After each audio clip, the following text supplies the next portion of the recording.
Ngayon, hindi ka na ako nababalita mo naman yung mga itong kailan lang, last week yata, last week, nagkaroon ng rally tungkol sa dahil sa pag-phase out ng jeep. Kasi parang inaano nila na i-phase out, hindi, ang inaano kasi ng gobyerno, i-phase out ang jeep. May mga nagrarally na mga operator tsaka driver na wag i-phase out ang jeep.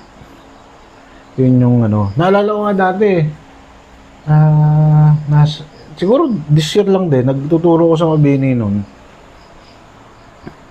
Tawag doon, merong buti na lang yung mga estudyante ko, mga nakamotor. Yun, may rally, may tigil pasada, kumbaga. Mga tigil pasada ng jeepney.